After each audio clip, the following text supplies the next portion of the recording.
السلام علیکم ورحمۃ اللہ وبرکاتہ۔ اعوذ باللہ من الشیطان الرجیم، بسم اللہ الرحمن الرحیم۔ درود شریف پڑھیں۔ اللہم صلی علی سیدنا مولانا محمد معدن الجود والکرم علیہ وصحبہ بارک وسلم۔ جماعت کے مسائل آپ سماعت کر رہے ہیں۔ جس کی جماعت جاتی رہی یعنی چھوٹ گئی، اس پر یہ واجب نہیں کہ دوسری مسجد میں جماعت تلاش کر کے پڑھے۔ ہاں مستحب ہے، یعنی ثواب پائے گا، لیکن سنی امام ہو، بدعقیدہ کے پیچھے نماز نہیں ہوتی، چاہے کتنی بھی بڑی جماعت ہو جائے۔ البتہ جس کی مسجد حرم شریف کی جماعت فوت ہوئی، اس پر مستحب بھی نہیں کہ دوسری جگہ تلاش کرے۔ یہ اور مسجدوں کے حوالے سے مسئلہ ہے کہ اگر جماعت اس کی چھوٹ جائے تو دوسری مسجد میں جماعت تلاش کرنا اس کے لیے ضروری نہیں ہے، لیکن مستحب ہے۔ لیکن مسجد حرم شریف کی جماعت فوت ہو گئی، بشرطے کہ امام سنی صحیح العقیدہ ہو، تو اس پر مستحب بھی نہیں کہ دوسری جگہ تلاش کرے۔ در مختار، مریض جسے مسجد تک جانے میں مشقت ہو، یہ جماعت چھوڑنے کے لیے عذر ہیں۔ نمبر 2 اپاہج۔ نمبر 3 جس کا پاؤں کٹ گیا ہو۔ نمبر 4 جس پر فالج گرا ہو، یعنی لقوہ مار دیا ہو۔ نمبر 5 اتنا بوڑھا کہ مسجد تک جانے سے عاجز ہو۔ نمبر 6 اندھا، اگرچہ اندھے کے لیے کوئی ایسا ہو جو ہاتھ پکڑ کر مسجد تک پہنچا دے، پھر بھی اس کے لیے عذر ہے جماعت میں حاضر نہ ہونا۔ نمبر 7 سخت بارش اور شدید کیچڑ کا حائل ہونا، سخت سردی کا ہونا، سخت تاریکی یعنی بہت زیادہ اندھیرا ہونا، آندھی، مال یا کھانے کے تلف یعنی ضائع ہونے کا اندیشہ، قرض خواہ کا خوف ہے اور یہ تنگ دست ہے کہ وہ قرض ادا نہیں کر سکتا، جماعت کو نکلے گا نماز کے لیے، جماعت میں شامل ہونے کے لیے، تو قرض خواہ پکڑ لے گا اور یہ تنگ دست ہے کہ قرض ادا نہیں کر سکتا، یا ظالم کا خوف ہے، یا پاخانہ کی شدید حاجت، پیشاب کی شدید حاجت، ریاح کی حاجت شدید ہے یعنی ہوا خارج ہونے کی حاجت، کھانا حاضر ہے اور نفس کو اس کی خواہش ہو، قافلہ چلے جانے کا اندیشہ ہے، مریض کی تیمارداری کے جماعت کے لیے جانے سے اس کو تکلیف ہوگی اور گھبرائے گا، یہ سب ترک جماعت کے لیے عذر ہیں، یعنی جماعت چھوڑنے کے لیے عذر ہیں۔ در مختار کتاب الصلاۃ باب الامامہ جلد دوم صفحہ نمبر 349۔ عورتوں کو کسی نماز میں جماعت کی حاضری جائز نہیں، دن کی نماز ہو یا رات کی، جمعہ ہو یا عیدین، خواہ وہ جوان ہو یا بوڑھیاں، یوں ہی وعظ کی مجالس میں بھی جانا ناجائز ہے۔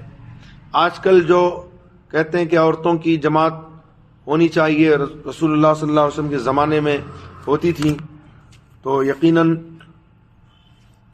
حضور کے زمانے میں عورتیں جماعت میں حاضر ہوتی تھیں، مگر حضرت سیدنا عمر فاروق اعظم رضی اللہ عنہ کے زمانے میں عورتوں کو جماعت کی حاضری سے منع کر دیا گیا، اور کسی نے ام المؤمنین حضرت عائشہ رضی اللہ عنہا سے شکایت کی، تو حضرت عائشہ صدیقہ رضی اللہ عنہا نے فرمایا اگر حضور پاک صلی اللہ علیہ وسلم اس وقت ظاہری طور پر موجود ہوتے اور وہ دیکھتے جو اس زمانے میں ہو رہا ہے یعنی فتنہ فساد وغیرہ، تو یقیناً حضور بھی منع فرما دیتے۔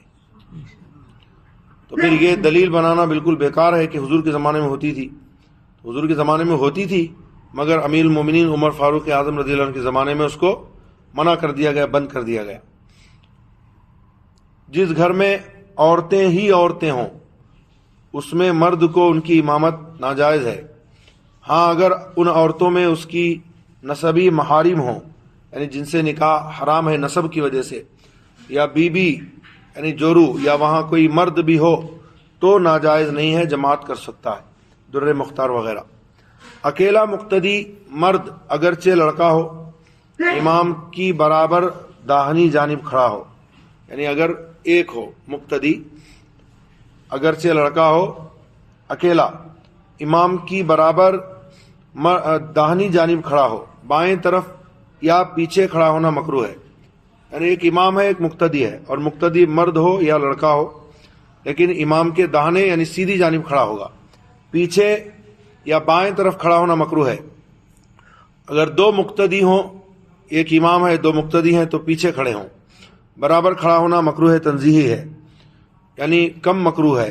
دو سے زائد کا، مان لیجئے تین ہیں اور تینوں امام کے برابر کھڑے ہو جائیں تو یہ مکروہ تحریمی ہے، گناہ ہے، اور وہ نماز بھی واجب الاعادہ ہوگی. مکروہ تحریمی کا مطلب یہی ہوتا ہے.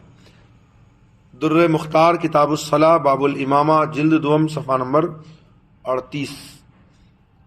دو مقتدی ہیں، ایک مرد اور ایک لڑکا، تو دونوں پیچھے کھڑے ہوں. اگر اکیلی عورت مقتدی ہے تو پیچھے کھڑی ہو. زیادہ عورتیں ہوں جب بھی یہی حکم ہے. دو مقتدی ہوں، ایک مرد ایک عورت، تو مرد برابر کھڑا ہو، عورت پیچھے. دو مرد ہوں ایک عورت تو مرد امام کے پیچھے کھڑے ہوں اور عورت ان کے پیچھے.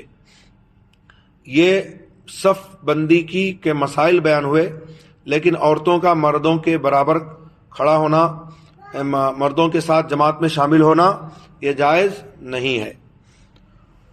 ایک شخص امام کی برابر کھڑا ہوا اور پیچھے صف ہے تو مکروہ ہے. یعنی ایک آدمی امام کے بالکل پیچھے کھڑا ہوا اور اس کے پیچھے صف ہے تو یہ مکروہ ہے. امام کی برابر کھڑا ہونے کے معنی یہ ہیں کہ مقتدی کا قدم امام سے آگے نہ ہو. مقتدی کا قدم امام سے آگے نہ ہو، یعنی اس کے پاؤں کا گٹا اس کے گٹے سے آگے نہ ہو. سر کے آگے پیچھے ہونے کا کچھ اعتبار نہیں ہے. پاؤں جو ہے وہ آگے نہیں ہونا چاہیے. تو اگر امام کی برابر کھڑا ہوا اور چونکہ مقتدی امام سے دراز قد ہے، لمبا قد والا ہے، لہذا سجدے میں مقتدی کا سر امام سے آگے ہوتا ہے، مگر پاؤں کا گٹا گٹے سے آگے نہ ہو تو حرج نہیں. سر اگر آگے بڑھ گیا اس لیے کہ وہ مقتدی امام سے تھوڑا لمبا ہے تو حرج نہیں ہے. یوں ہی اگر مقتدی کے پاؤں بڑے ہوں کہ انگلیاں امام سے آگے ہیں جب بھی حرج نہیں، جبکہ گٹا آگے نہ ہو. یعنی یہ پاؤں کا جو گٹا ہے یہ آگے نہیں ہونا چاہیے. انگلیاں اگر بڑی ہیں اور وہ آگے ہو گئی تو اس میں کوئی حرج نہیں ہے. وما علینا الا البلاغ وآخر دعوانا الحمد للہ رب العالمین. اللہم صلی علی سیدنا محمد وآلہ وصحبہ اجمعین.